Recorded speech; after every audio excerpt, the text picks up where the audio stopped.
I will sing of the goodness of God. Shalom. Selamat siang. Salam sejahtera buat kita semua.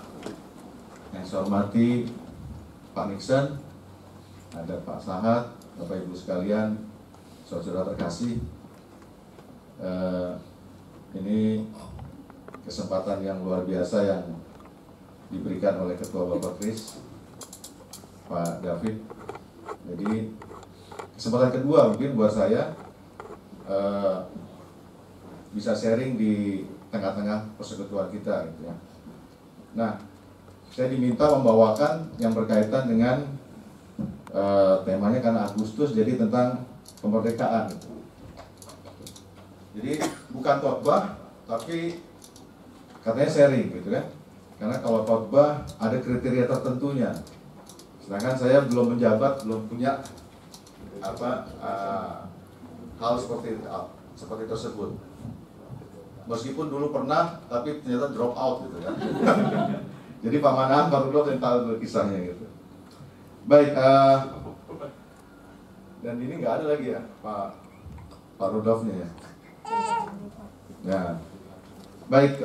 Tema kita pada siang hari ini adalah bertumbuh dan berbuah.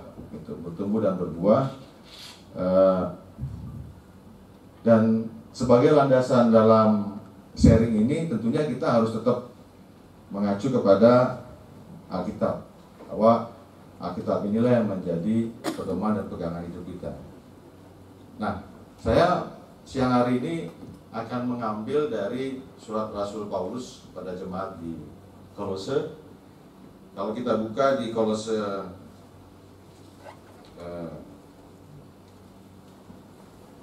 Kolose 2 ayat 6, saya akan bacakan. Bapak Ibu bisa lihat di Alkitab yang ada di masing-masing ataupun di HP. Judulnya adalah Kepenuhan Hidup dalam Kristus. Jadi saya baca di sini ayat 6-nya. Kamu telah menerima Kristus Yesus Tuhan kita.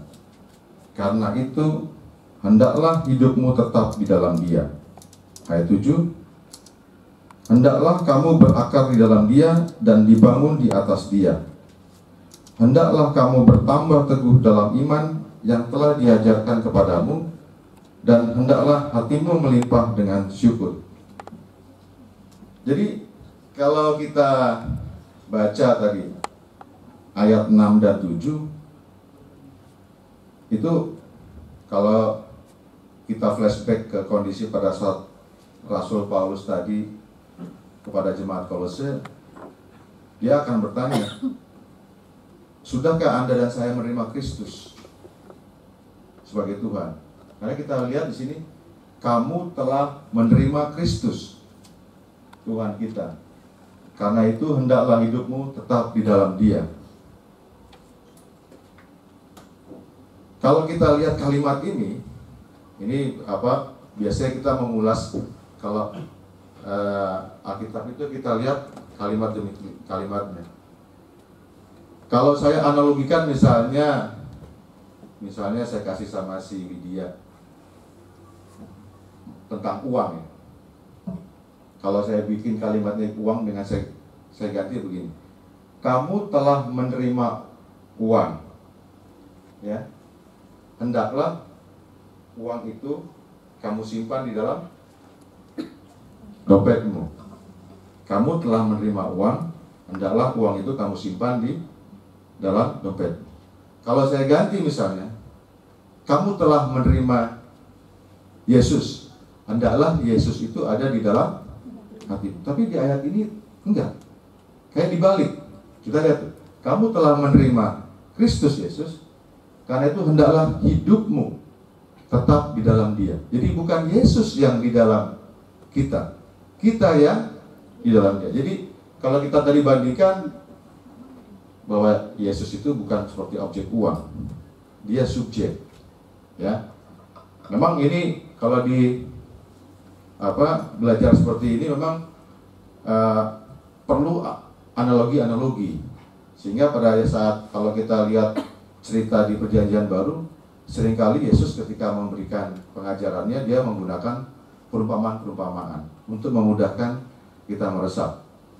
Nah, jadi ketika kita sudah menerima Yesus, ya, kalau kita analogikan dengan Agustusan di kemerdekaan kita sudah merdeka, itu nggak otomatis kita tidak melakukan sesuatu. Ada konsekuensinya. Coba kalau kita lihat di ayat 6 dan 7 ini, apa aja sih konsekuensinya kalau kita sudah menerima Kristus? Belum kan? Jangan dibalik. Belum beralih. Itu saya kasih bold. Ada kalimat berikutnya yaitu hendaklah. Berapa banyak hendaklah di situ? Hendaklah hidupmu tetap, hendaklah kamu berakar, hendaklah kamu bertambah, hendaklah ada 4. Ada kehendak yang dituntut kepada kita 4 hal ketika kita menerima Kristus. Jadi bukan menerima Kristus kemudian kita lenggang kangkung, suka-suka kita, tapi ada konsekuensinya. Karena kita semua di sini sudah menerima Kristus, maka ada 4. Yang pertama, ya, hendaklah hidupmu tetap di dalam Dia. Nah ini kalau saya mau cerita mungkin kalau yang lebih mudah mungkin kita ambil tanaman lah. Tanaman. Ya.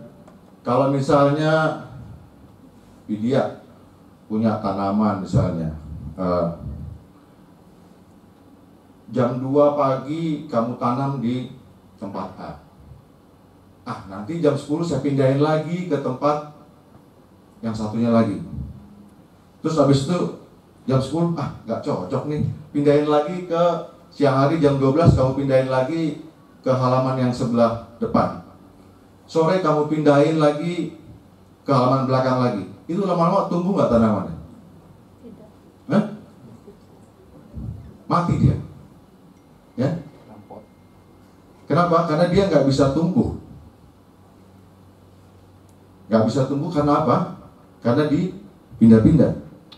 Jadi efeknya tanaman tadi tumbuh dan mati. Jadi untuk bisa tumbuh, tanaman itu nggak boleh pindah-pindah, ya, harus ada di tempat tersebut. Sehingga kalau saya analogikan di sini, hendaklah hidupmu tetap di dalam Dia. Jadi kita itu jangan pindah-pindah, tetap di dalam Kristus.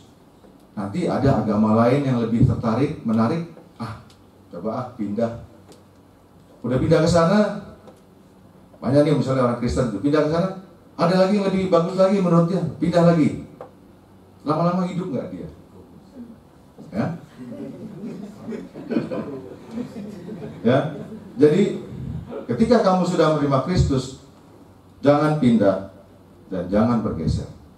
Ya. Konsekuensi yang pertama. Sehingga kalau kita sudah menetap, apa yang akan muncul berikutnya? Hendaklah kamu berakar di dalam Dia dan dibangun di atas Dia. Ya, ketika kita sudah menetap di tanah tersebut, pohon itu, maka akan muncullah akarnya.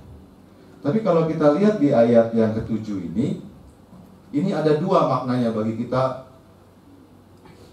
orang Kristen atau yang kita sudah menerima Kristus. Jadi kalau kita lihat bahwa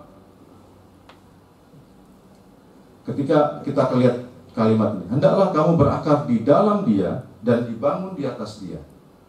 Jadi ada satu arah apa 2 arah? Kalau saya melihatnya ada 2 arah.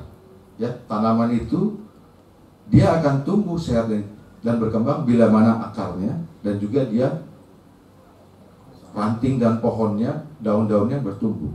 Gitu kan? Jadi coba bayangkan kalau misalnya ada pohon yang tumbuh lebat, gitu ya, tapi akarnya pendek. Ketika kena angin, topan dan badai dan sebagainya, kira-kira apa yang terjadi? Dia akan rubuh, ya, dia akan rubuh.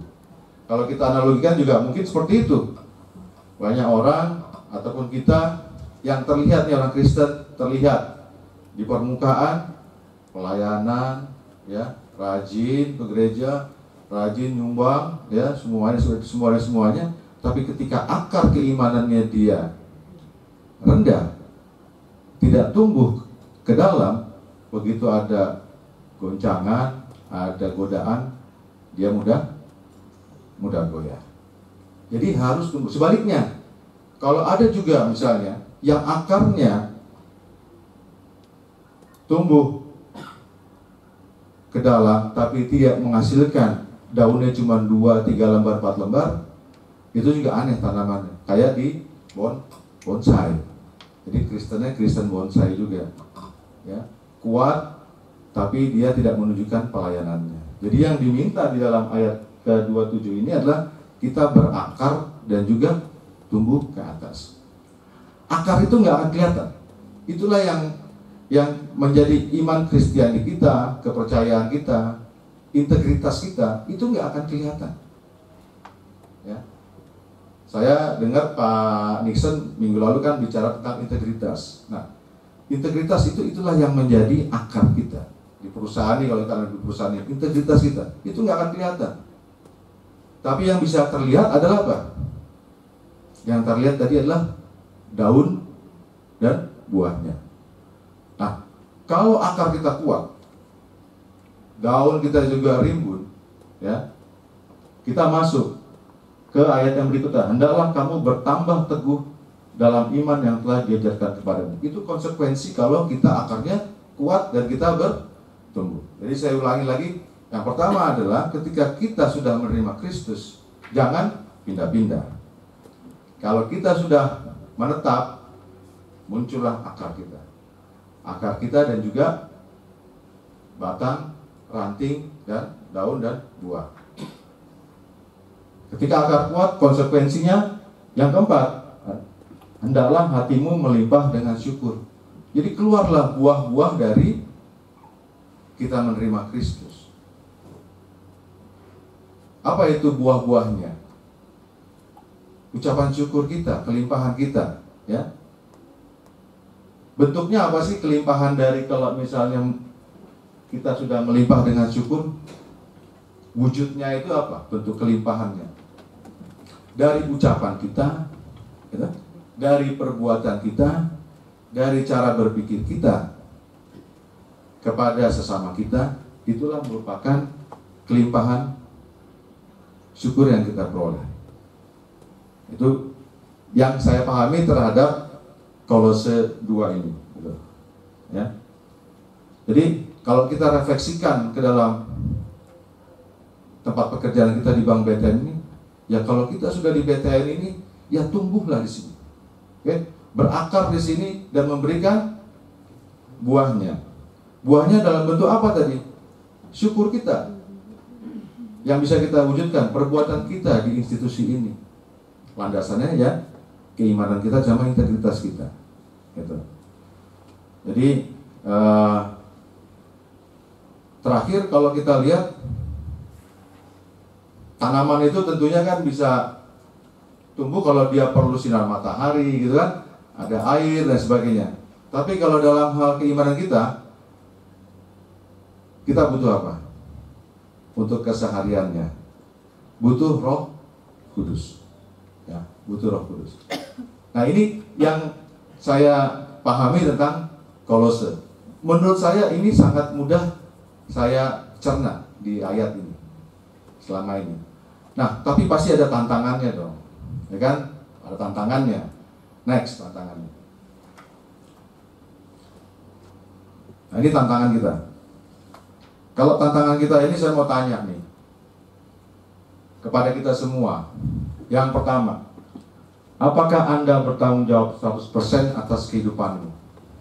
Coba Sen, kamu 100% nggak bertanggung jawab atas hidupmu?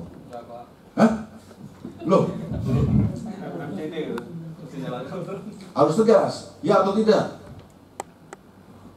Hah? Ya, kalau ya saya lanjut ke pertanyaan nomor 2. Ya, ya. Nomor 2, pernahkah kamu menyalahkan orang lain atas situasi hidupmu? Berarti kamu jawabnya belum 100% bertanggung jawab atas hidupmu. Nomor 3, pernahkah Anda mengeluh tentang sesuatu? Ya. Kalau begitu, Anda belum bertanggung jawab 100% atas hidupmu, gitu kan? Kalau bertanggung jawab 100% atas hidup kita, ya, apapun yang terjadi itu dalam kontrol kita. Itulah kemerdekaan, ya. Kemerdekaan itu adalah kita bertanggung jawab 100% atas hidup kita, gitu. Dan itu mulainya dari mana? Mulai dari cara membayangkan visi kita, ya, kemudian menanamkan dalam benak pikiran kita, kemudian dalam langkah perbuatan kita. Itulah yang. Nah, saya punya beberapa cara yang memang saya coba terapkan dalam keseharian gitu untuk mengatasi hal ini gitu. Ya, next slide. Jadi ada yang bilang, ada ini penulis buku waktu saya kuliah di luar itu, si Richardson gitu, dia bilang gini, event plus respon sama dengan outcome, ya. Jadi outcome itu setiap hasil yang Anda alami dalam hidup ini itu merupakan hasil dari apa yang telah Anda perbuat di suatu kondisi atau kejadian lalu dalam kondisi hidup Anda. Jadi cara gampangnya begini, kalau Anda nggak suka dengan outcome yang Anda hadapi saat ini, ya, ada dua pilihannya. Anda bisa menyalahkan event atas hasil outcome saat ini, ya. Event itu Anda bisa menyalahkan ya cuaca, ya, kondisi ekonomi bangsa ini, gitu kan. Kemudian bisa menyalahkan siapa lagi? Saya tingkat pendidikan saya, menyalahkan orang tua, gitu ya. Jadi misalnya siapa yang di sini yang belum punya pasangan?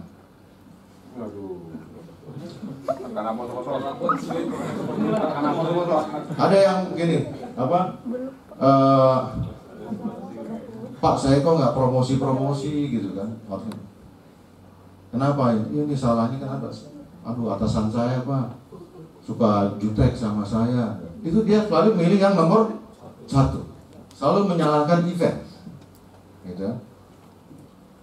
Saya nggak punya pacar kayak gini-gini gitu kan. Terus eventnya menyalahkan karena kulit saya hitam gitu kan. Ada yang gitu kan? Apalagi yang suka gitu. Kita salahkan kondisi eksternal itu. Saya waktu di divisi, saya cerita, ini kan ada teman-teman divisi saya juga. Ada 2 hal di perusahaan ini yang nggak bisa kamu minta, saya bilang. 1, kamu nggak bisa minta atasanmu kayak apa. Yang kedua, kamu nggak bisa minta bawahanmu kayak apa. Jadi ketika saya masuk di satu divisi, ya terimalah. Nggak bisa kamu minta bawahanmu mau seperti apa yang ada. Kalau nggak, kita selalu akan menyalahkan terus, ya, event. Yang kedua, tips kedua, kalau kita nggak suka dengan outcome yang ada saat ini, yaitu kita melakukan perubahan pada respon, R-nya, terhadap event, sehingga bisa mencapai outcome yang diinginkan. Apa sih yang dirubah di respon itu? Cara berpikir kita, cara berkomunikasi kita dengan atasan dan bawahan, gitu. Kemudian kalau misalnya kita juga sering ribut sama pasangan, ya cara komunikasi kita dengan pasangan kita. Ada yang ngeluh, saya sama pasangan saya sering ribut gini-gini, nyalain istrinya lah gitu-gitu. Sebetulnya ya tadi R-nya yang belum dilakukan perubahan, responnya. Dan semua itu ada di kontrol kita, ya. Sehingga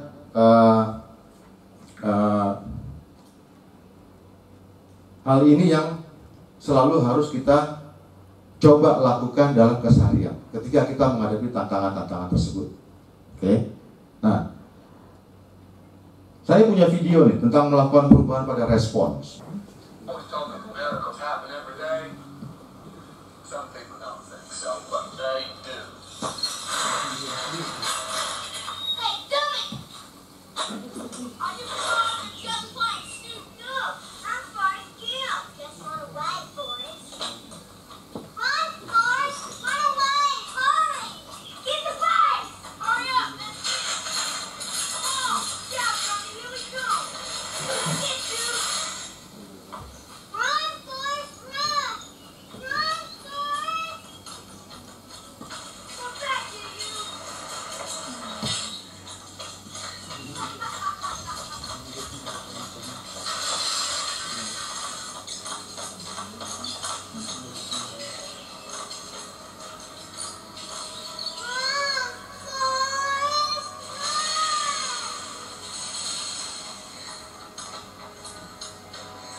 you wouldn't believe it if I told you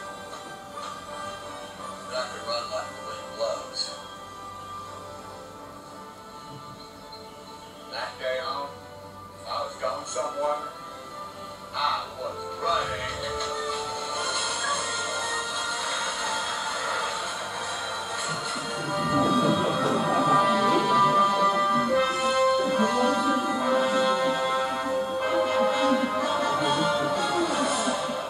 Ya, jadi kalau si Forrest Gump ini ada event di mana dia sering dibully, ya, tapi apa ya dilakukan responnya keep running, ya.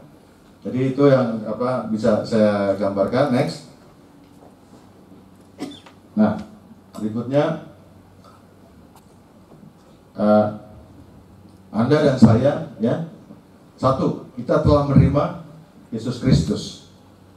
Kita telah menerima yang dinamakan kemerdekaan dari dosa dan kegelapan. Tapi itu menimbulkan 4 konsekuensi. Konsekuensi yang pertama adalah hendaklah tetap di dalam Dia. Setelah ada di dalam Dia, ya, setelah kita tumbuh, kita harus berakar. Berakar yang teguh sehingga menghasilkan tadi buah-buah kelimpahan. Kemudian yang kedua, yang namanya orang dimerdekakan itu bertanggung jawab 100% atas hidup kita. Jadi saya quote, if you don't like your outcomes, change your response. Jadi don't blame the event. Ya, betul. Yang ketiga, bersyukur akan segala hal. Bisa dilihat dari 1 Tesalonika 5 ayat 18. 1 Tesalonika itu adalah mengucap syukurlah akan segala hal, sebab itulah yang dikehendaki Allah di dalam Kristus Yesus bagi kamu. Nah, yang terakhir, ini ada orang, ya, Anda mungkin kenal beliau, ya, dia memberikan bukunya kepada saya, ada tulisannya tuh, kepada Ferris Pautar. Biarkan sikap positif Anda yang menentukan cara Anda memandang diri, bukan keadaan sekitar atau masa lalu Anda. Buku ini masih ada di rumah saya. Ini orang menulis buku ini ketika di dalam penjara. Merdekakah dia? Secara fisik tidak merdeka, tapi cara berpikirnya dia merdeka. Biarkan sikap positif Anda yang menentukan cara Anda memandang diri, bukan keadaan sekitar atau masa lalu Anda. Jadi ternyata banyak contoh, ya, yang bisa kita ikuti, tapi tetap contoh kita itu adalah Kristus Yesus, ya. Dia yang menjadi contoh buat kita karena kita sudah menerima Dia. Dan yang terakhir buat teman-teman, sedikit jokes, ya. Jangan takut gendut, ya. Karena segendut apapun kita akan tetap kecil di mata Allah. Ya, demikian sharing dari saya. Terima kasih.